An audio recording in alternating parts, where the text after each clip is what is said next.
a group of questions is about eligibility. So I'll just read and maybe you comment. Yeah. So do I have to have some work experience as well?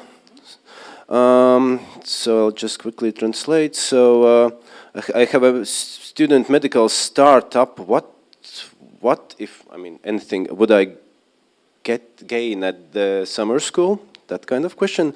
And there was somebody, I am studying environmental studies, specializing in environmental studies. Do you think it might be suited for me? Okay, I think this is the eligibility question. Okay. Group of questions. So, work experience, no, it is not required. You can have it. In the past, there were plenty of participants that had work experience, but that is not a requirement as far as the EIB is concerned. What will you gain? So you said he has a medical startup. Well, you won't get funding if that was his or her point. There will be lectures on. Well, at least not direct funding by participating to the EIB summer school.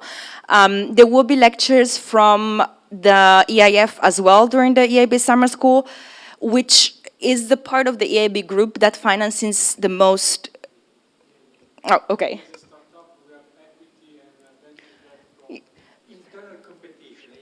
EIF. I do not work for the EIF. Okay, so ENPST. Okay, that is, so what Marco was mentioning, in the past we also had representatives from that part of the bank, but in any case, as far as the summer school is concerned, maybe coming with your portfolio or business plan might not be the best approach to this. There you go, so what Marco was saying is that you can send the business plan to him if you're interested to open a discussion with the EIB on this. And the last one was environmental studies. Yes, I think I did not mention that. The EIB summer school since 2021 became very thematic on climate. The EIB is the EU Climate Bank, so the EIB summer school will reflect that. The majority of our lectures will have an environmental climate spin, let's say, and there will be plenty of lectures on what the EIB does that is green. That means how do we evaluate projects in those terms, which projects do we finance, how do we implement the EU Green Deal, the taxonomy, the Paris alignment of the EIB, green funding, green bonds, as I mentioned earlier, and so on. But yes, if you're interested in environmental studies, this is the place for you. Actually, if you're not interested in the environment and you don't like the environment, maybe this is not the right program for you.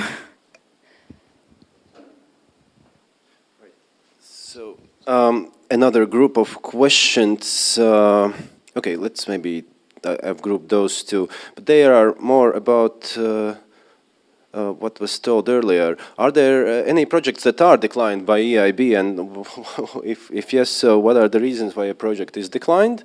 And somebody is asking about the interest rates of EIB. So. Okay, so our project needs to be, first of all, eligible, so it has to be in line with, basically with EU, let's say, EU priorities, okay? So, so if this project is not in line with EU priorities, it would be difficult for us to support it. For example, since 2018, we are not supporting any more projects that are based on fossil fuel. So if you would come up with us for a project that is based on coal or on oil or on fossil fuel-based project, we would say no. And yeah, project gets rejected because sometimes they're not sufficiently prepared in terms of bankability. So maybe it would be a bit how to say, not very strong in terms of application. So the reason could actually be the finance part. And the interest rate, as Fulce was saying this morning, the interest rate is proportional to the risk of the project of the counterpart. So if you have a very good project with a very strong promoter, you will get a lower interest rate. If you are a very risky project, like a very innovative, you might get very high interest rate. Now, EIB is issuing bond at AAA. That is the cheapest, okay? We are a no-profit organization, which means that we try to transpose as much as we can our, let's say, financial advantage to the promoter. And the objective is really to finance, projects that are in line with your priority. So interest rate can be very, very much different depending on the promoter and on the project. So thank you. I think that answered the question, and if you want to know more, maybe that is a good reason why to apply to this summer school.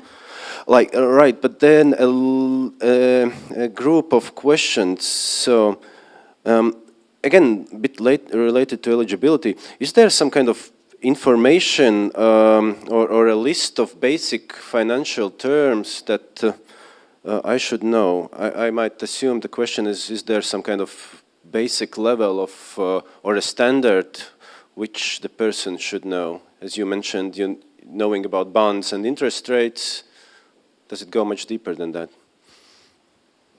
So there's no list of financial terms that you need to know, or subjects that you must have taken. First of all, the EIB does not select the students that come to the summer school. It is your home university, so we don't look at your transcript, we don't look at the syllabus of the courses you've taken, and it is, as I said, use your common sense and judgment in evaluating whether or not you can follow the program. I would really, I don't know, Fulcere, if you have any thoughts on this, but...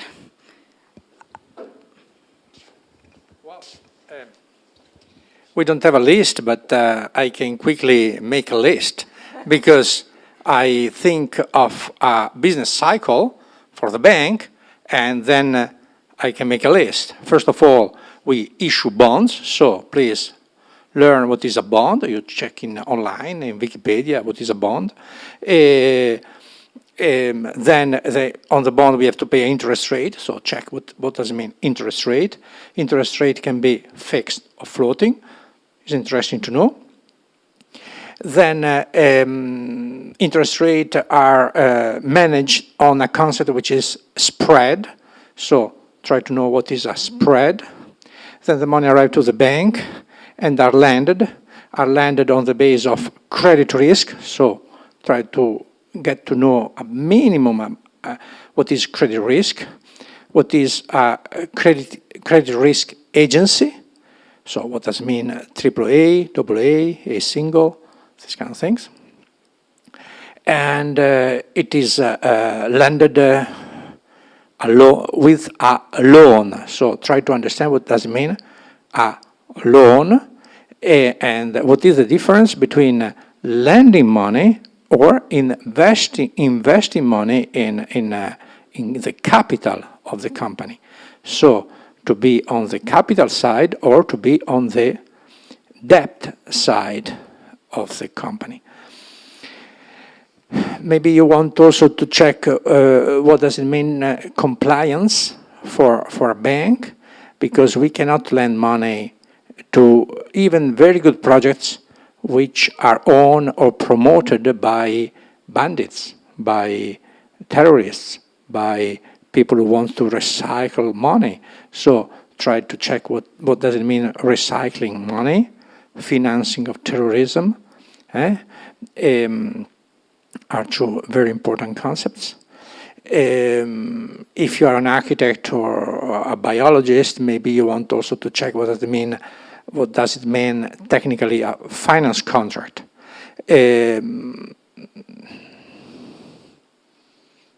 Other ideas? More or less, yeah. More or less that you see is not very complex. Remember always, I always teach that. Remember that the word economy comes from the Greek and means the rules of the house. So whatever is taught to you on economy, which cannot be understood by an analphabetic woman of the 18th century, is simply false. Economy is the economy, the rules of the house. And the house, where managed by women, which were controlling economy in the antique time. So, and they were mainly analphabetic. So, it's all about logic. Why I lend money and why I borrow money. And then if you think, why I will lend 10 euros to my neighbor to buy a sandwich? Because I know him or her. And if she's telling me, I will give you this money tomorrow, you trust it. Because you will see her tomorrow at the course. But if she's telling you, I will give you the 10 euros in 40 years' time, you smile and you say, well, come on, you want a gift.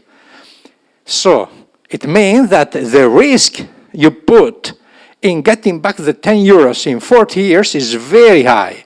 So if you really want that 10 euros, you have to put a very high interest rate. So let's think to something very practical. A bank, let's think about how to finance your studies at universities, how your parents have bought a house, what kind of guarantees they give to a bank, how they pay the interest rate every month, and so on. And then it's not very complex. Okay. Any other question?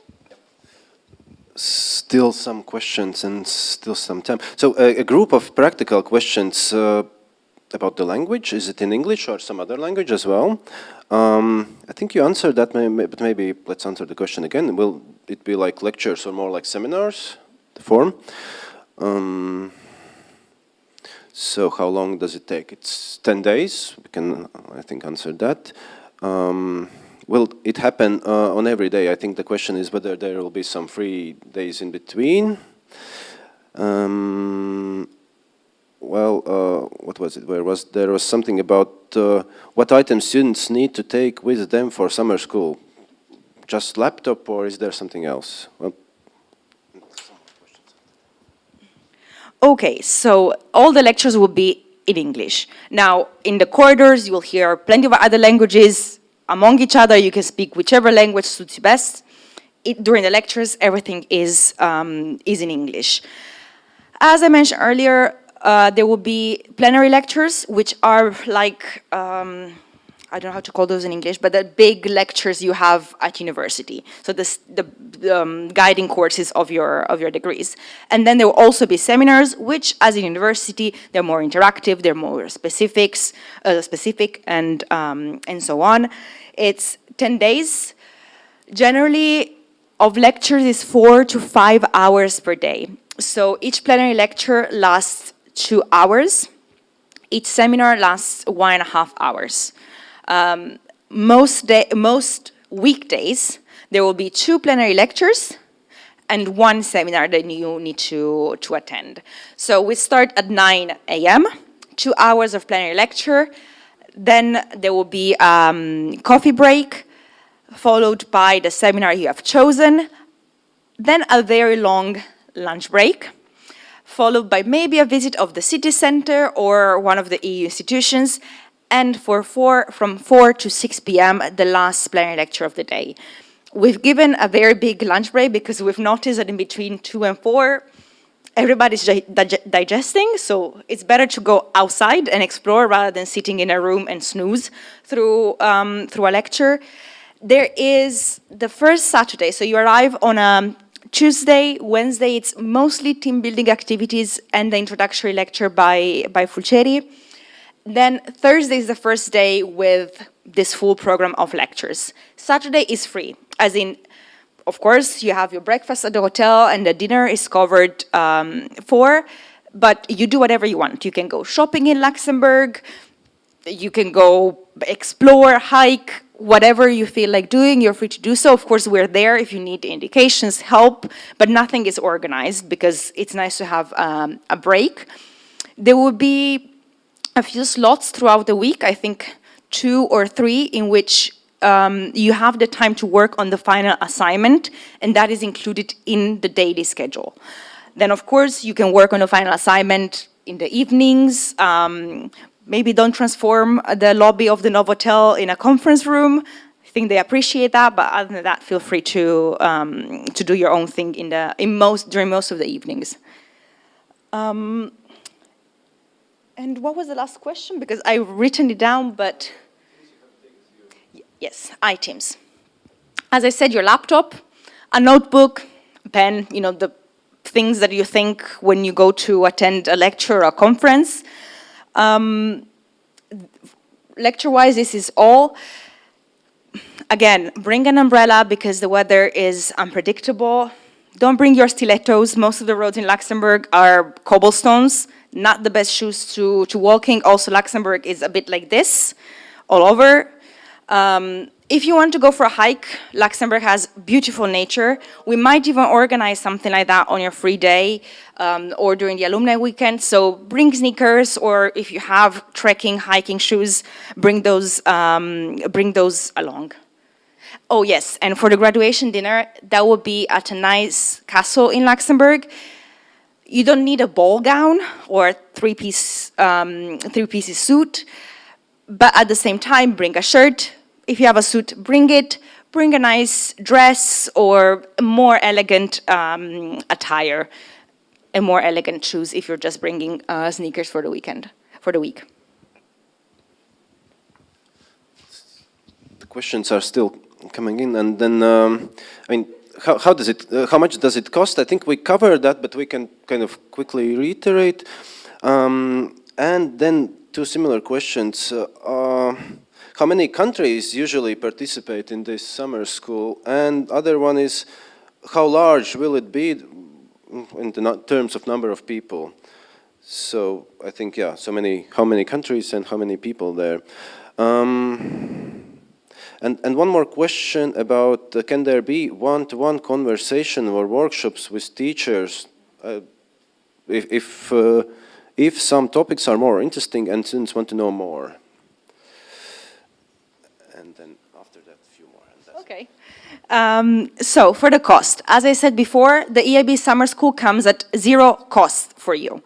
That means that you do not have to pay to attend, but that also means that all the costs are covered by the EIB. The hotel, the dinners, the activities, everything. Now, if you go shopping in Luxembourg or if you want an extra beer in the evening, we don't come to us for pocket money.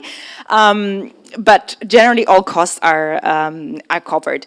And as I said before, the University of Latvia has kind of agreed to also cover your transportation costs, which is usually something that we do not cover. But in this case, for you, everything is covered. Countries. So we have this year 14 universities. We started with only one university with 2 campuses, which is the College of Europe in 2018. And every year we expand the summer school more and more. This year, I believe we're at 14. That includes Portugal, Spain, France, Italy, Germany, maybe the UK, the Netherlands, Latvia, Romania, Bulgaria, Slovenia, and Sweden, Finland, Austria, and I think that is all. I hope I'm not forgetting anyone. In terms of nationalities of the students, I don't have the statistics in my mind. We're definitely, I think, above 20 or 30 in terms of variety. I'm not sure if we had anyone from the Baltics before, though, from any of the Baltic countries. Or if we did, it was maybe one person from some other European university. Yes. As I said before, we don't look at the passport of the students. So we have students from Ukraine, from China, from the United States, Mexico, well, now, the UK, it's outside of the EU, and so on. One-on-one conversations. If there's anything that really interests you, or you like to, you're working on your master thesis, you need that specific information or conversation with a colleague, we can try to arrange for a short meetup, but we cannot guarantee. It depends very much on the availability of the colleague and also on the amount of work we have. The team is not very big, and there will be 72 students at the summer school. So if 72 students want to arrange multiple one-on-one meetings, you can understand that's not sustainable. But if there's anything, please, you're always free to ask.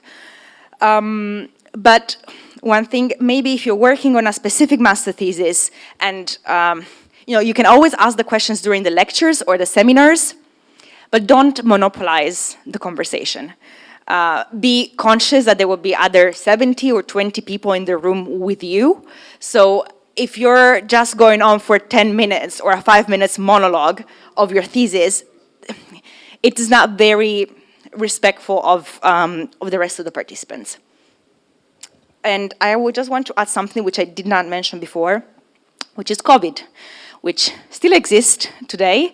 The EIB as such, and the EIB Summer School does not require you to be vaccinated or have a COVID pass. However, the Luxembourgish government might still do until the summer. At the moment, you don't have to wear a mask inside in Luxembourg anymore, but regulations change all the time. So if you're not vaccinated or if you have not recovered in the last 6 months previous to the start of the summer school, be careful to check the regulations in place in Luxembourg at the moment, because as I said, all activities are mandatory. So if you come to Luxembourg for the EIB summer school, but you cannot enter the hotel or the restaurants, that might be an issue. Yes, we did have a COVID question.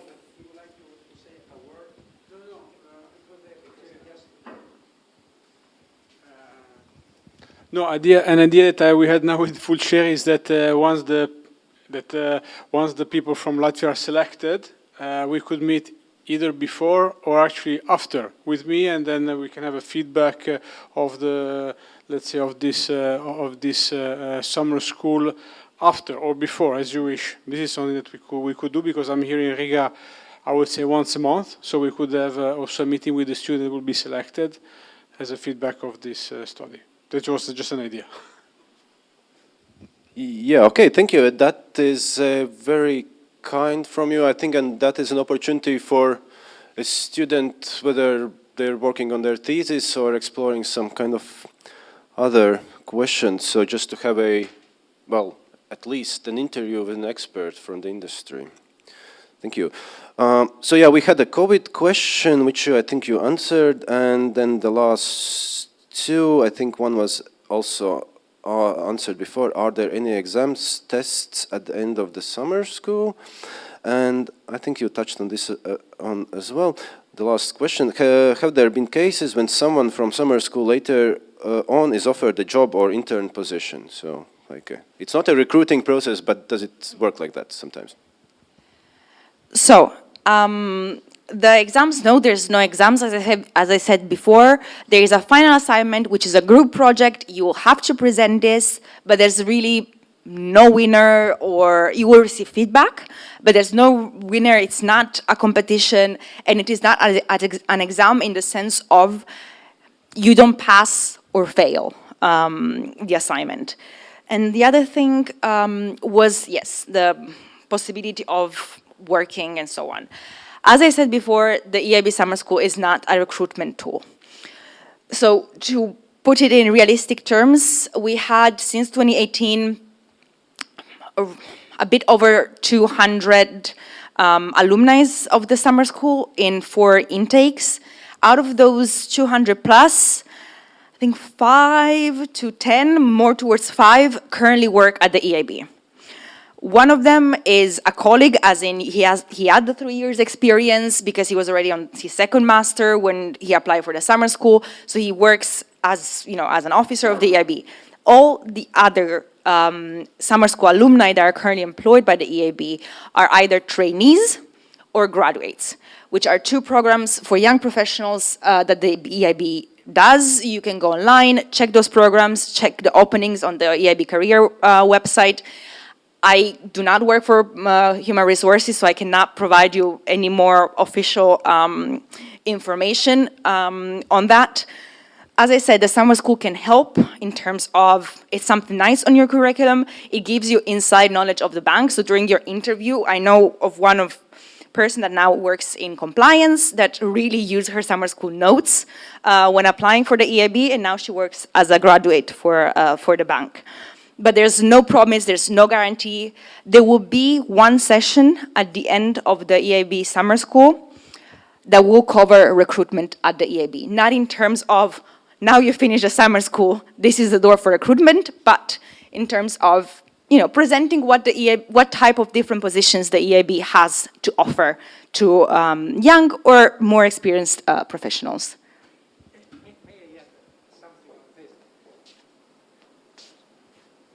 Because this is an important topic, not to create false expectations. You say that the summer school can help.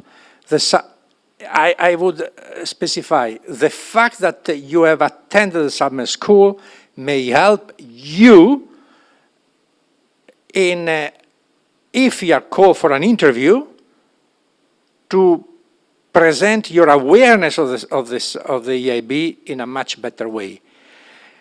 Don't take the same sentence, the summer school can help you, in the sense that the people of the summer school, me, Anna, or somebody else, will help you how to pass an exam. We do not belong to personnel. We have no clue on how they select. We don't know anything. Then, in order to enter in a grad or an internship program, you have to apply through the official sites of EIB in the official way. Of course, you apply without knowing anything about EIB, you have less chances to obtain it. I mean, that is obvious. Yeah, I wanted to make it clear. So don't expect us to do anything for recruitment, apart of calling a person from personnel, presenting the bank as much as we present the bank from all perspectives, credit risk, operational, engineering, and so on. Also, personnel is an important part of a bank to understand how it works. Sorry. No. Thank you for specifying that.